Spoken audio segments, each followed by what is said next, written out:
자, 여러분들 다섯 번째 오늘 유튜브 라이브 다섯 번째 시간이었고 오늘 했던 내용 간단하게 리뷰를 해드리겠습니다. 강의를 하고 여러분들이 단톡방에 올려주신 내용을 좀 바탕으로 좀 헷갈렸던 부분이나 또는 조금 이해가 부족했던 부분들을 조금 중점적으로 말씀을 드리겠습니다.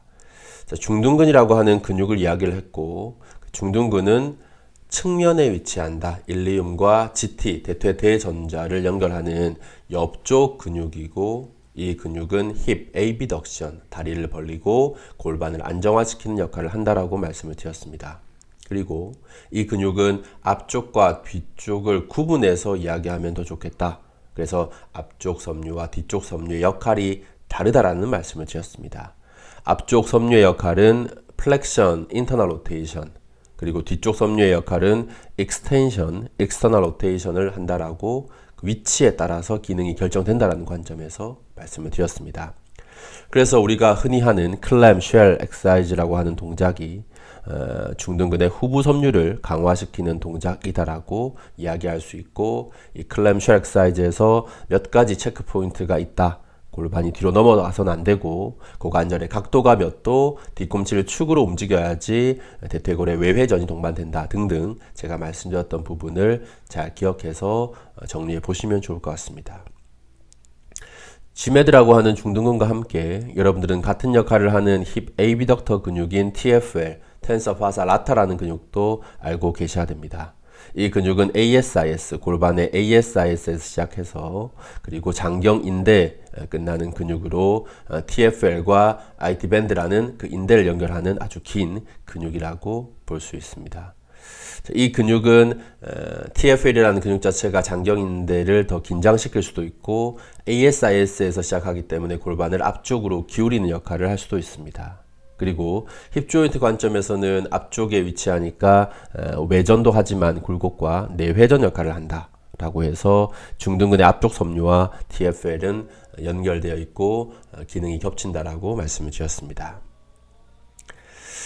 그리고 GMAD와 TFL은 조절 능력이 필요한 운동 근육이고 GMAD와 TFL을 조절할 수 있는 그 관련된 논문에서 추천하는 동작이 세 가지가 있었다라고 말씀을 드렸고 그 첫 번째 동작이 clamshell, 두 번째 동작이 side step, 세 번째 동작이 unilateral bridge라는 동작으로 그림을 통해서 설명을 드렸습니다.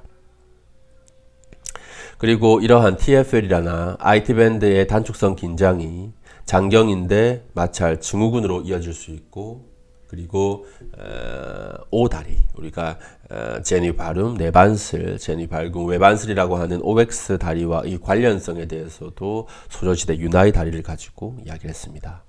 세 가지를 체크해 보시라고 했고 피머의 로테이션, 그리고 티비아의 어떤 톨전, 비틀림이나 티비아의 이동, 그리고 발바닥의 아치를 가지고 이러한 어떤 휜다리를 예상해 볼 수가 있다라고 했습니다. 그리고 메이저 원인이 뭔지를 보고 피머를 로테이션 시킨다든지 또는 발의 아치를 맞춘다든지 또 근막을 또 적절하게 푼다든지 그러한 다양한 테크닉을 이용해서 구조를 바꿀 수 있을까 우리가 기대 한번 해보자는 거죠.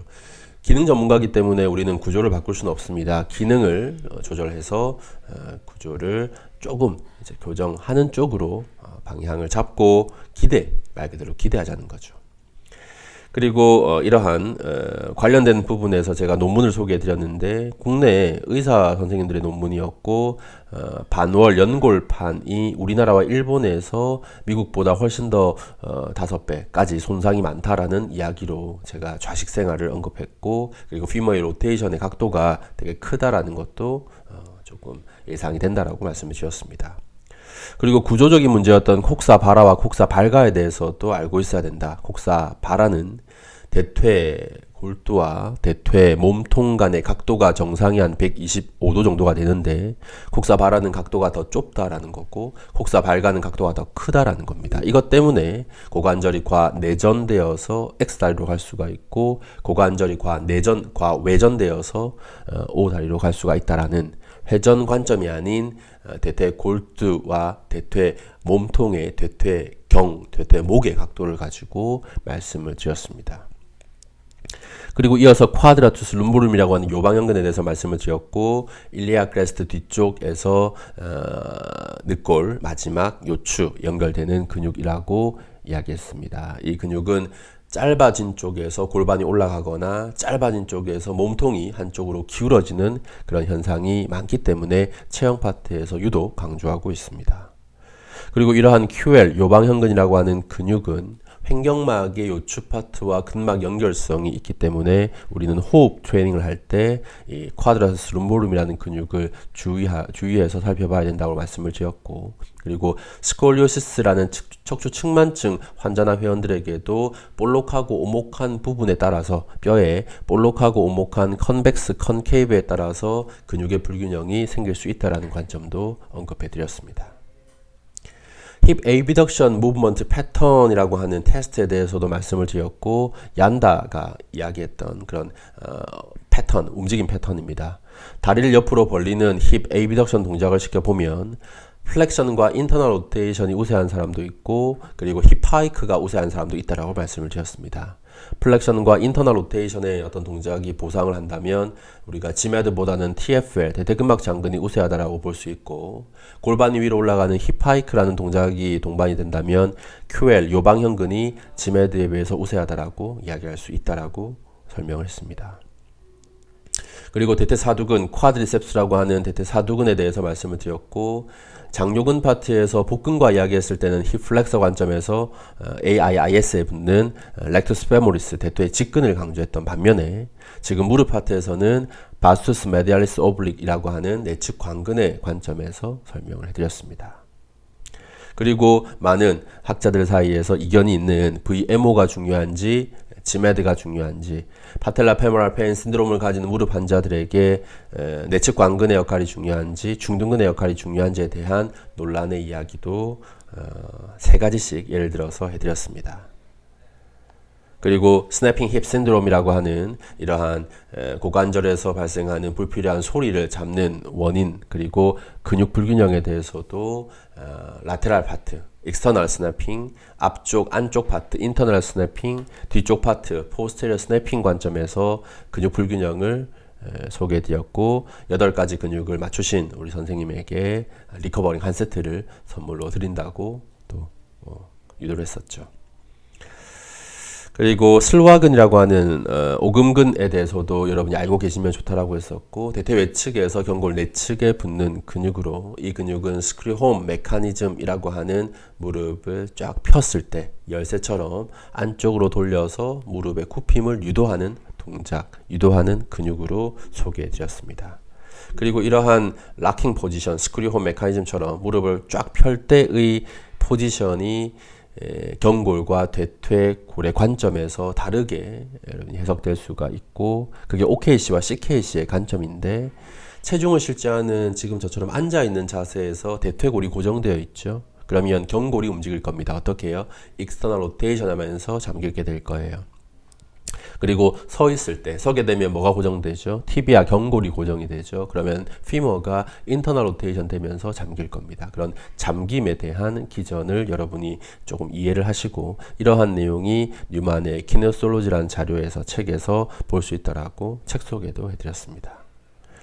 그리고 연골에 대한 관점, 그리고 오버헤드 스쿼트 차트에 대한 내용까지 조금 움직임에 대한 어떤 분석, 평가가 더더욱 중요한 게 무릎 관절이다라고 말씀을 드렸습니다. 스쿼트라는 동작을 추천하는 이유는 이 스쿼트라는 동작 자체가 고관절, 무릎 관절, 발목 관절의 가동 범위와 균형을 통해서 만들어지기 때문에 스쿼트라는 평가가 요긴하고, 이 평가는 5가지 항목을 체크해서 보상 패턴을 분석하고 그에 따른 근육 불균형을 이야기하는 자료가 됩니다. 그래서 이러한 자료들을 저희는 환자나 회원들에게 쓰면서 좀 보지 못했던, 놓쳤던 어떤 패턴을 보고 있는 편입니다.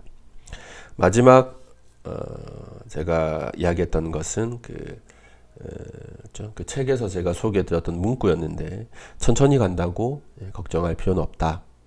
오히려 정말 걱정해야 될 것은 멈춰 있는 것이다. 여러분들이 이렇게 유튜브 라이브를 듣고 평소 또 주중에 이렇게 오후 시간에 쉬지 않고 노력을 하는 것도 여러분들이 길을 가고 있는 거라고 생각합니다. 그러면 멈춰 있는 것에서 우리는 걱정해야 되지, 이렇게 조금씩 노력하고 그리고 함께 성장하고 있는 것을 확인을 한다면 분명히 해볼 만하고, 여러분들이 잘 하고 있다라고 또 위로의, 또 서로의 또 칭찬의 또 이야기도 해드렸습니다.